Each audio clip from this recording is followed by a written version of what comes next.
Hi friends, welcome to my channel Apoorva Reddy. అందరూ ఎలా ఉన్నారు? బాగున్నారా? నేనైతే బాగున్నాను అని అనుకోవాలంతే. ఎందుకంటే నాకు ఫుల్గా హెడేక్ వస్తుంది. ఎందుకో తెలియదు, 10 డేస్ నుంచి చాలా అంటే చాలా హెడేక్ వచ్చేస్తుంది. అందుకే వీడియోస్ అవి పోస్ట్ చేయడం లేట్ అవుతుంది. చూస్తున్నారు కదా, ఇది కూడా సెప్టెంబర్ 4th. ఇంకేంటి ఫ్రెండ్స్, ఆ రోజైతే నేను బ్రేక్ఫాస్ట్ కింద పెసరట్లు వేస్తున్నాను. పెసరట్లు మీ అందరికీ తెలిసిందే కదా. పెసలు మిక్సీ పట్టేటప్పుడు 1 ఇంచు అల్లం ముక్క కూడా వేసి మిక్సీ పట్టేసుకోండి. కొందరు అయితే పెసరట్లు వేసేటప్పుడు పైన వేసుకుంటారు అల్లం ముక్కలు. నేనైతే ఒకసారి ఇలా ఒకసారి అలా చేస్తాను. ఆ మిక్సీ పట్టిన పెసల పిండిని ఒక దాంట్లో వేసుకుని అందులో కొద్దిగా సాల్ట్, జీలకర్ర కూడా వేసుకుని ఒకసారి కదిపేసుకోండి. అదే ఒకసారి కలుపుకొని ఇంకా పెసరట్లు వేసుకోవడం మీ అందరికీ తెలిసిందే కదా. నాకు కొంచెం హెడేక్ వచ్చేస్తుందని పక్కన టీ కూడా పెట్టుకున్నాను. టీ తాగుతూ పనులు చేసుకున్నాను ఆ రోజు. మీలో ఎంతమంది హెడేక్ వచ్చినప్పుడల్లా టీ పెట్టుకు తాగుతారు? నాకైతే హెడేక్ వస్తే టీ పెట్టుకునే తాగుతాను నేను. చూస్తున్నారు కదా, ఇంకా పెసరట్లు కూడా వేసేస్తున్నాను. పెసరట్లు వేసి పైన ఆనియన్స్, మిర్చి కూడా వేసేసి ఇంకా మా అమ్మాయికి మా హస్బెండ్కి ఇచ్చాను. నేనైతే నూనెతో వేసుకున్నాను. నాకు నెయ్యి అంటే ఇష్టం ఉండదు. వాళ్ళిద్దరికీ నెయ్యితో వేసేసి ఇచ్చాను బ్రేక్ఫాస్ట్. కంపల్సరీ మా అమ్మాయికి బ్రేక్ఫాస్ట్ ఇచ్చినప్పుడు బాదం పప్పులు, ఎగ్గు ఇస్తాను. ఆ రోజు ఇంట్లోనే ఉంది కదా అని ఎగ్గు ఆఫ్టర్నూన్ లంచ్కి ఇచ్చాను.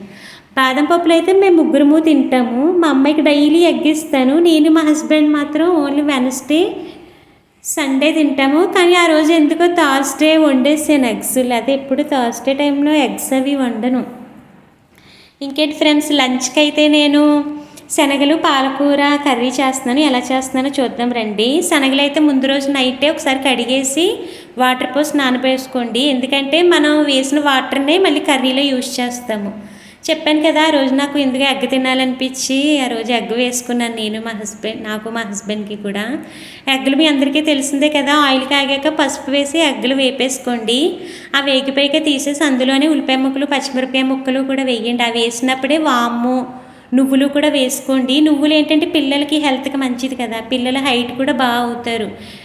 వామ్ అంటే ఇంకా మీ అందరికీ తెలిసిందే కదా, డైజెషన్ అది బాగా అవుతుంది. అందుకనే ఏ కర్రీ చేసినా నువ్వులు, వాము కంపల్సరీ వేస్తాను.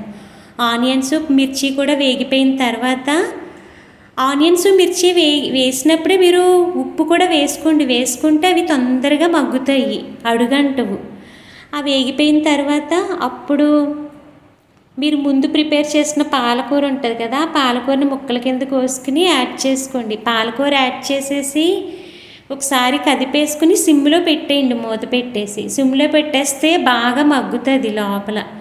అది బాగా దగ్గరికంటే అయిపోయిన తర్వాత అప్పుడు మూత తీసి మీరు ముందు ఉడకబెట్టుకున్న శనగలు ఉంటాయి కదా, ఆ శనగలు కూడా వేసేసి అప్పుడే కొంచెం కారం కూడా వేసుకోండి. నాది కారం వేసిన క్లిప్పు మిస్ అయింది. మీరు కారం ఎంత తింటారో అంత కారం వేసుకోండి. వేసేసుకొని ఒకసారి కదిపేసి మూత పెట్టేస్తే మొత్తం శనగలకి, పాలకూరకి కారం బాగా పట్టేసాక ఒకసారి మధ్యలో ఒకసారి చెక్ చేసుకోండి. మళ్ళీ మూత తీస్తూ చూసుకోండి. బాగా మగ్గిపోతే కనుక అప్పుడు మనం ముందే శనగలు నానబెట్టిన వాటర్ ఉంటాయి కదా, ఆ వాటర్ యాడ్ చేసుకోండి. అవైతే హెల్త్కి మంచిది కదా. మనకి శనగల్లో ఉన్న పోషకాలన్నీ ఆ వాటర్లోనే ఉంటాయి కదా. అందుకే నేను ఎప్పుడు ఏవి నానబెట్టినా కడిగేసి నానబెట్టుకుంటాను. అప్పుడు మనం ఆ వాటర్ అవి బయటన వేయక్కర్లేదు, కర్రీలోనే వేసేసుకోవచ్చు. చూస్తున్నారు కదా, పాలకూర వేసుకుని ఒకసారి మూత పెట్టేసి దగ్గరికి మగ్గబెట్టేసుకోండి. చూస్తున్నారు కదా నేను ఎలా కదుపుతున్నాను, అలా కదిపి దగ్గరికి మగ్గబెట్టేసుకోండి. అవి మగ్గినప్పుడు ఒకసారి మళ్ళీ మూత తీసి చూసుకోండి. మగ్గిపోతే కనుక శనగలు కూడా యాడ్ చేసుకోండి. శనగలు యాడ్ చేసేసుకుని ఆ శనగలు యాడ్ చేసుకున్నప్పుడే కారం వేసుకొని చెప్పాను కదా, నాది ఆ క్లిప్ మిస్ అయ్యిందని. అప్పుడు మూత పెట్టి మగ్గుతుంది కదా, మొత్తం శనగలు, పాలకూరకి మనం వేసిన కారం బాగా పట్టేసి మగ్గిపోతుంది కదా. అప్పుడే మీరు ముందు నానబెట్టుకున్న శనగల వాటర్ ఉంటాయి కదా, ఆ వాటర్ యాడ్ చేసేసుకోండి. యాడ్ చేసుకుని మూత పెట్టేసి దగ్గరికంటే మగ్గనివ్వండి. ఇది గుజ్జులాగా అయిపోవాలి. అలా అయితే చాలా టేస్ట్ ఉంటుంది కూర. ఇదైతే మనకి చపాతీలోకి, అన్నంలోకి, ఎందులోకైనా చాలా చాలా బాగుంటుంది. మీరు స్నాక్లో కూడా తినేయచ్చు, అంత బాగుంటుంది. అంతే ఫ్రెండ్స్, నచ్చితే కనుక లైక్ చేసి, షేర్ చేసి, సబ్స్క్రైబ్ చేయండి ఫ్రెండ్స్. ఇందులో కనుక నేను ఏమన్నా చెప్పడంలో మిస్ అయ్యి ఉంటే కనుక సారీ అండి. ఎందుకంటే నాకు హెడేక్ వస్తుంది.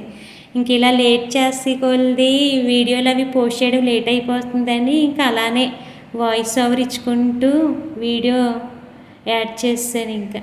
ఇంకేంటి ఫ్రెండ్స్, కర్రీ అయితే మట్టికి చాలా చాలా చాలా బాగుంటుంది. మీరు కూడా కంపల్సరీ ట్రై చేయండి. పాలకూర శనగలు కాంబినేషను చాలా బాగుంటుంది. ఒక్కసారి చేసుకుంటే మీరు మళ్ళీ మళ్ళీ చేసుకుంటారు.